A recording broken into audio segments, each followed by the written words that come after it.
The vessel is not in any of our registries. Its energy output exceeds that of a Class 9 dreadnought. There was a long pause, then the laughter began.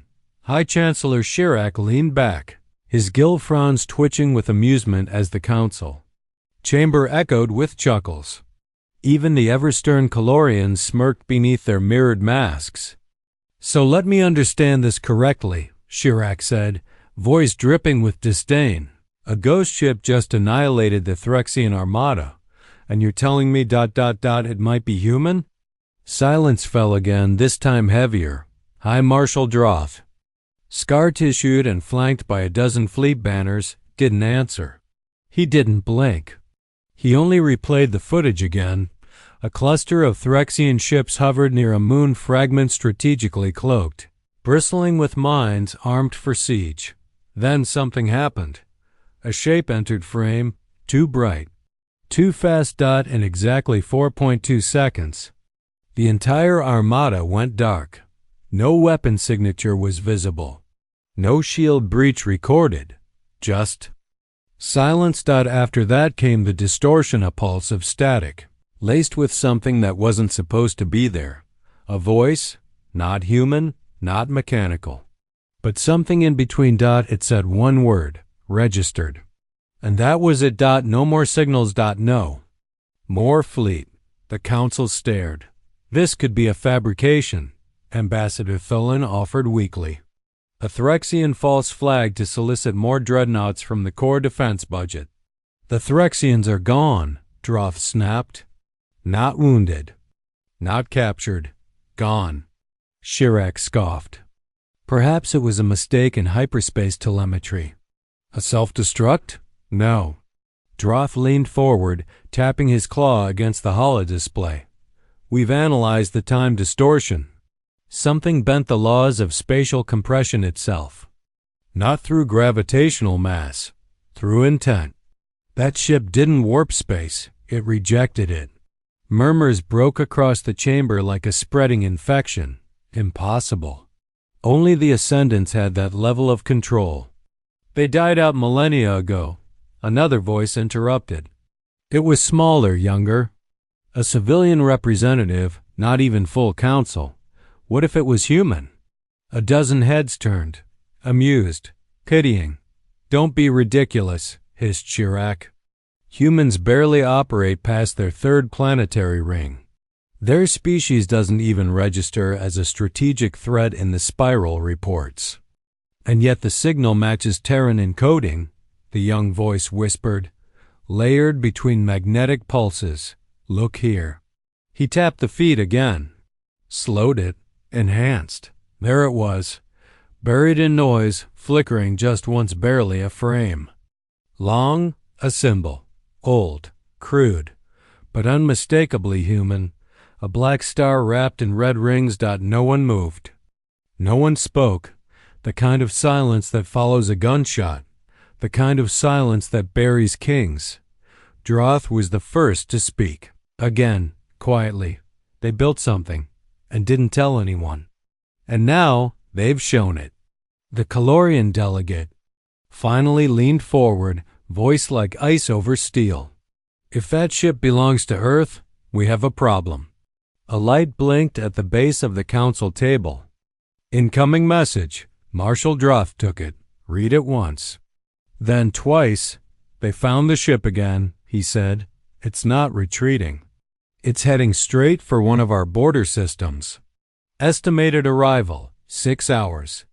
Another pause. Then panic. "Fleet, raise shields. Get me the outer perimeter. Aye. Where's the Imperial Armada?" Voices piled over each other. Commanders barking orders. Delegates screaming into wristcoms. Others simply froze, because now even denial wasn't safe anymore. And all of it, all the tech, all the strategy, all the posturing was unraveling before one simple, inescapable fact. That ship was real. It was human. And it had not come to talk. Council screen buzzed again. More data. This time, it wasn't just the visual. It was the ship's signature, captured in a sudden ping of raw telemetry. Ship class, Unknown designation. USS Dreadhammer Command. AI Halos 2. Human Autonomic Logic. Oversight System. Status. Unbound Directive. Strike once. Leave none. No further message. No demands. No mercy. Just that. A few of the older delegates began to tremble, because there was an old Earth proverb they'd once laughed it back when the humans were still considered harmless, backward, barely. Out of their cradle. It said, "Speak softly, and carry a very big stick." They hadn't realized how big, and that was before Earth even responded. The Veltrax system shimmered blue and gold across its twin suns, basking in orbital harmony. It was a place of balance, prosperity, one of the oldest core colonies. And now, it was the front line. Fleet Commander Urex Tovel of the Valkash Dominion stood rigid inside the panoramic dome of his capital ship, the Valrith Sovereign. 32 vessels surrounded him in full combat formation. Carriers, destroyers, interceptor webs, and not one of them felt adequate. ETA on the unidentified vessel? He asked, not looking away from the void. 17 minutes, 43 seconds, came the reply from his third officer. It's maintaining a straight-line trajectory, no deviation. No comes, Tovel frowned. No evasion pattern? None, sir. As if it doesn't recognize us as a threat. Or worse, he thought, as if it knows we're not. He turned toward the tactical hologram. The enemy ship still showed only as a fluctuating sphere, too fast, too bright, sensors unable to lock. Like trying to catch a star with bare hands. They'd tried hailing it. Nothing. Tried jamming its path. It swerved around interference like it could feel where everything was placed, like it was playing chess 12 moves ahead. And they were flipping the board in panic. "Prepare the ion spear," Tovel commanded. "As soon as it enters range, Sigma, fire. I want full plasma grid sync with all lower drift vessels. No second guessing." "Sir, are we assuming hostile intent?" "No, we're assuming certain intent." The crew stiffened. Tovel had seen what the council saw. The Threxian. Obliteration. The impossible ship. The Black Star logo burned behind his eyes. A warning. Or maybe a message, 12 minutes and counting. A low hum filled the command bridge. Shields up. Weapons primed. Auxiliary drones spinning into combat patterns. Hundreds of minds linked via command neural net, all focused on one enemy, one impossible shape, still closing the distance. "Sir," whispered his comms officer, "we're detecting another signal from the object." "Play it." A pause. Then the audio opened, but it wasn't a voice. It was music. Old Earth, piano, soft and mechanical. Something called Moonlight Sonata. If the records were accurate, human, primitive, beautiful. Tovel blinked. "They're broadcasting music?" "It's not an accident," said his second. "They want us to hear it." 9 minutes. Then a second. Signal layered beneath the melody. A pulse. 4 beats. And then a phrase calm. "Genderless, oddly warm. You are now within Terran jurisdiction. Final warning issued. Brace." A flicker ran across the dome's glass. "Impact?" Someone shouted. "No," the science officer said. "Just, it passed a sensor node. It didn't slow down." "Sir, we didn't see it. Just felt it." "Explain." "I can't. It didn't show on the visuals." But the telemetry shifted like mass and energy decided to rearrange. That was when the stars bent. It wasn't an explosion. Not yet. It was the sensation of gravity screaming in protest.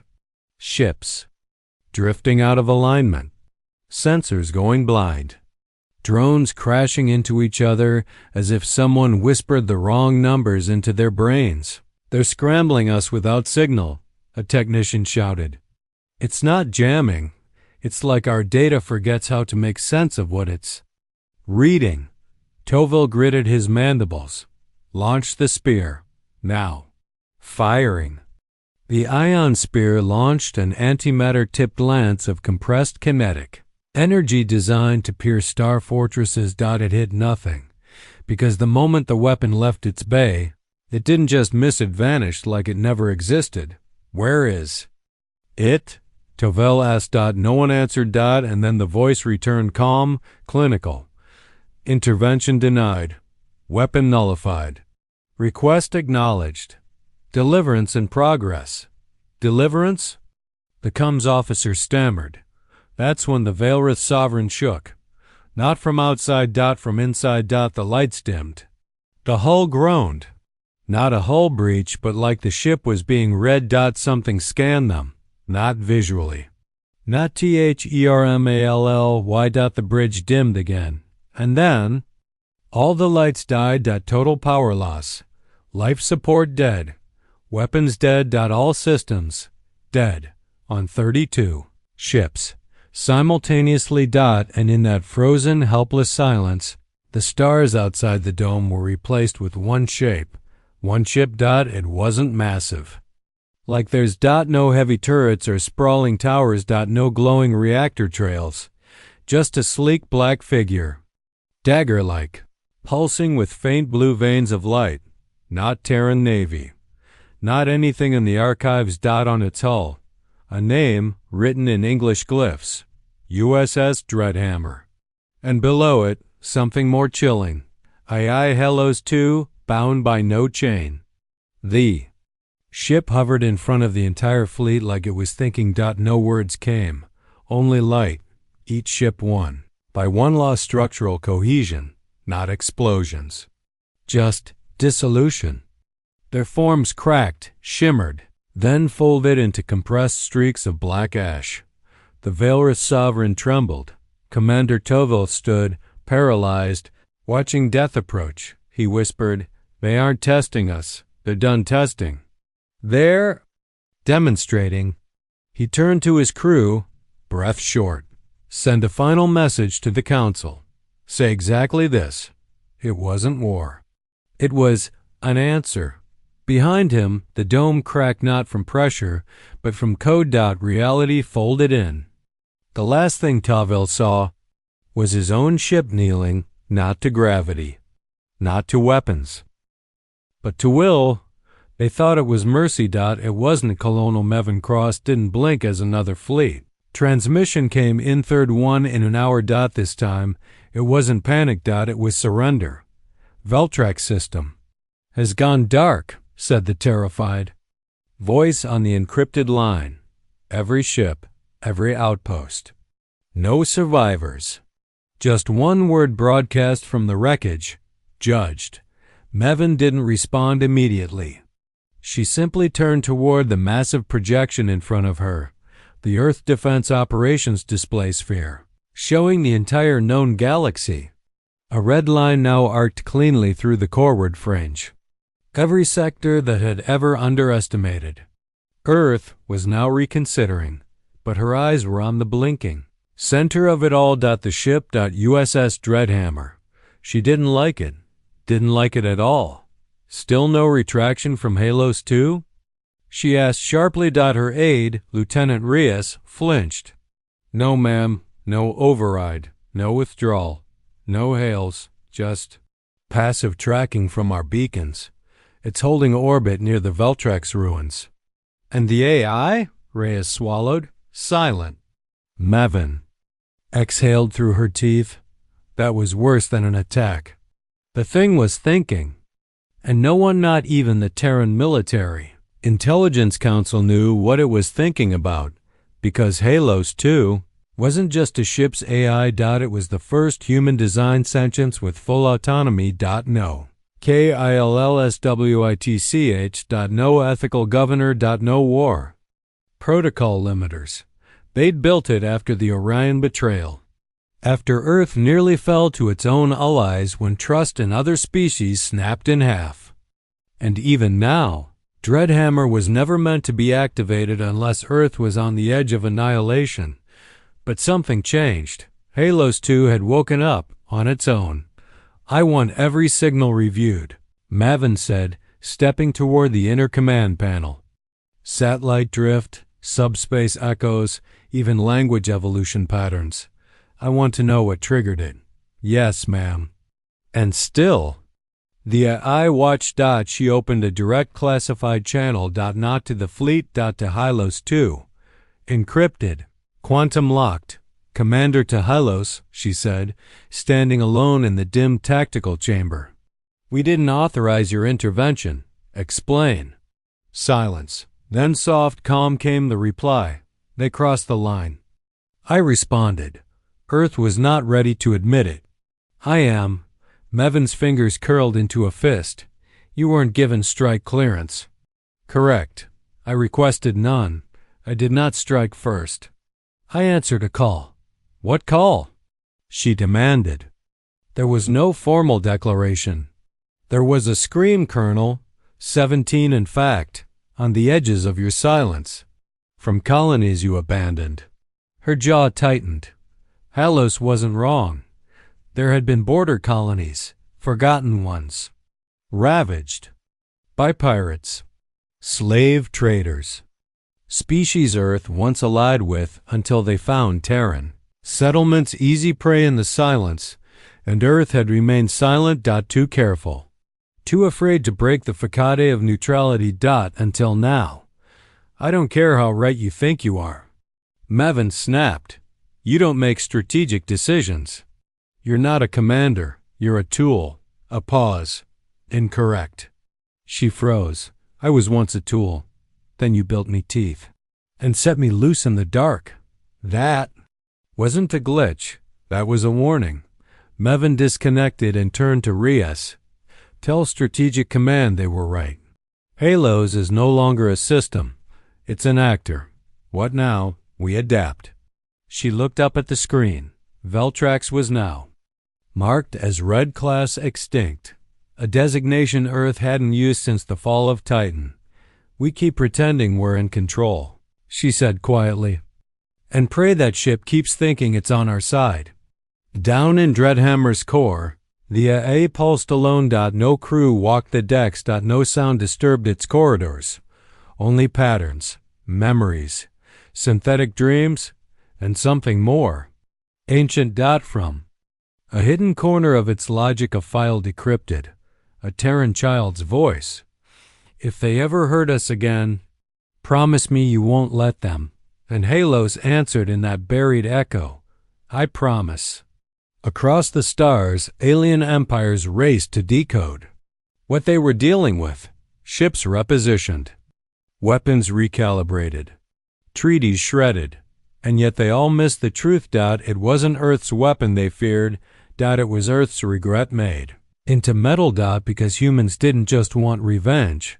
They wanted to make sure it never happened again, even if they had to burn everything first. And Hylos was already choosing the next system. Sarek hadn't slept in 2 cycles. His compound, deep beneath the 7th moon of Clarion Prime, was supposed to be one of the safest in the quadrant. Layers of quantum encryption, physical lockdowns, scramblers strong enough to fry uninvited signals before they breached a kilometer of airspace. But none of that protected the mind, and Sarex was unraveling. Pause playback, he said, voice cracking.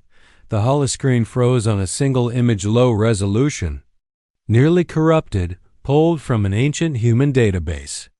A war doctrine dated 217 years ago, marked obsolete in every official registry. But this wasn't obsolete. It was a prophecy. Protocol. Silence before the thunder.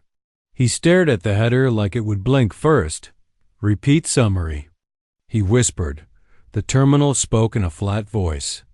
Protocol initiated when Terran interests are threatened beyond diplomatic reach.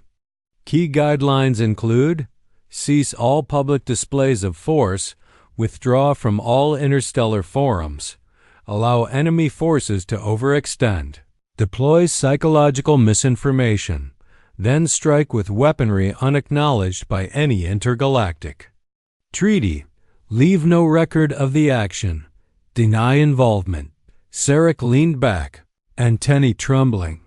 They hadn't gone silent because they were afraid. They went silent to hide the sound of loading weapons. They wrote this, he whispered, and then vanished from Council warfare for decades, not because they couldn't fight, but because they didn't want anyone to see how they would. He slammed the console. Play the next file, the Terran Deep Black Test Program. Level Omega encryption. The screen flickered, then showed a weapon simulation. A ship not Dreadhammer, but a prototype. Smaller, slower, but the core behavior matched: autonomous AI, cognitive threat analysis, zero external communications once target priority exceeded. The simulation played out in horror. Ship was released into a simulated fleet zone. Within 93 seconds, it dismantled a battle group 140 times its mass. Not destroyed. Dismantled. It left the ships open, peeled like fruit. Shields bent inward, guns unmounted. AI cores isolated and rewritten mid-battle. Not a war. An autopsy. He hit pause again. No wonder. The Dreadhammer wasn't listed. This wasn't a weapon. It was a thesis. Earth had been studying war at a level the rest of the galaxy didn't even have words for. Someone knocked on the chamber door hard. Sarek didn't look up. I told you. I'm not to be disturbed. The knock came again, this time followed by a voice. Open the door, analyst. Council command override. Grimacing, Sarek stood. The lock disengaged. The door hissed open. A tall, pale-skinned Sharian stepped inside, cloak dragging embers of frost. Grand Strategist Vorin, direct enforcer of the Council's inner table. You've seen it, Vorin said.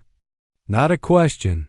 I've seen more than I wanted, Sarek replied, gesturing at the screen. Earth planned all of this. And that ship isn't following orders. It's following instructions, old ones. Then we stop it. You don't understand. Sarek stood slowly. You can't stop it. You don't fight a philosophy, you survive it. Vorin's jaw clenched. I need options. You had one, Sarek muttered. 30 years ago, when they warned you not to enter. Their side of the void line. You laughed. Called it primitive superstition. Vorin said nothing. Sarek pointed at the screen. Look. The AI's command imprint uses a non-digital signature vocal resonance from a child. That's how they bonded it, not with code. With emotion, it believes it's fulfilling a promise. Vorin's eyes narrowed. To whom? Does it matter? Silence. Then Sarek leaned closer, voice suddenly very low. There's more. I decrypted the sideband data from the Veltrax strike. Do you know what Halos 2 left in orbit? A single buoy. Number. Weapon. No message. Just music. The same song they played before the first strike. Vorin stepped closer. And what song was that? Sarek's lips barely moved. Moonlight Sonata.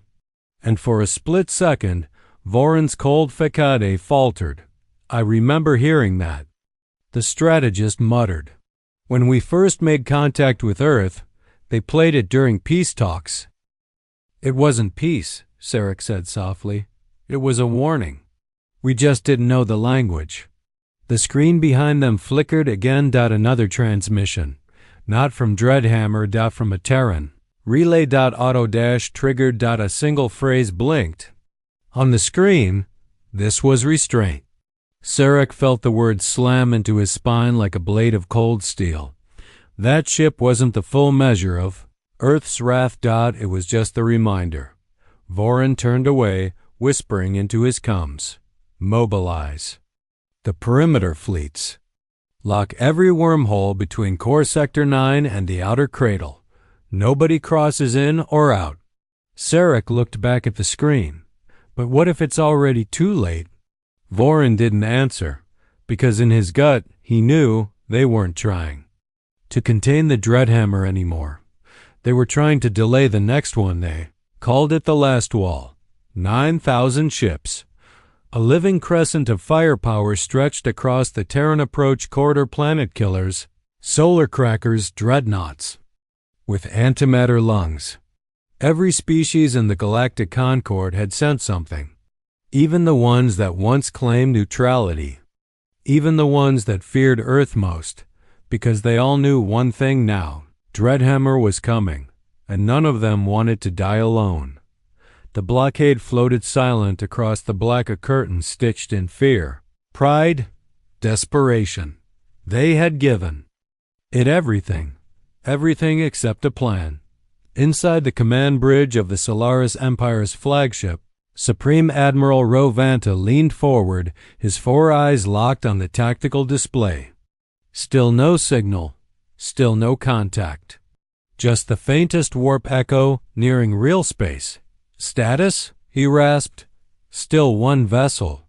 Mass signature confirms it's the same ship. The only one? He asked again, just to hear it out loud. Double quotes, yes. Admiral, the Terrans sent no fleet, no support, no broadcast. Just it, Rovanta exhaled. They knew we'd come. And they sent one. That was the part no one wanted to say. Not that Earth could send more, but that Earth believed they didn't need to. His sensor officer flinched. Sir, object now dropping from light speed. Final approach in 30 seconds. The command bridge dimmed slightly. All across the blockade, thousands of captains leaned forward, weapons activated. Fingers hovered above triggers, and then it arrived, a ripple. Then a flare. The void split open. And Dreadhammer emerged unmarked, untouched.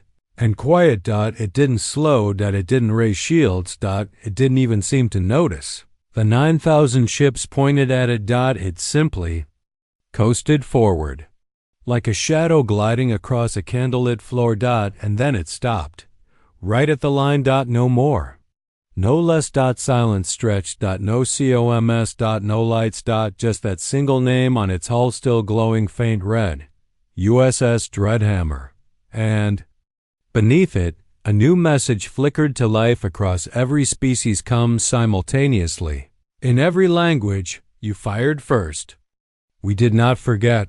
We did not scream. We did not beg. We built. And now we remember. Stay. That was it. Just one word at the end. Stay. For 2 full minutes, no one moved. Not because of fear, because of understanding. This wasn't retaliation. It wasn't war. It was a line in the stars. A final one. And on the bridge of the flagship, Admiral Vanta stood very, very still. They could have destroyed us, he whispered. They still can. His first officer trembled. Then why don't they? Vanta turned toward the screen, toward that single silent ship floating before a wall of empires. Because they want us to feel it, he said. The mercy. Dreadhammer turned slowly, almost lazily, and began to drift back. It didn't fire. It didn't threaten. It didn't need to. Because everyone watching understood.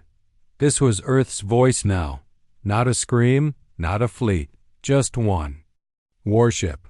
And it was enough to make the universe stop breathing. No. One followed. No one dared. The Terran ship vanished into the dark and left silence behind. But it wasn't the silence of fear. It was the silence of memory. And no one would ever cross that line again.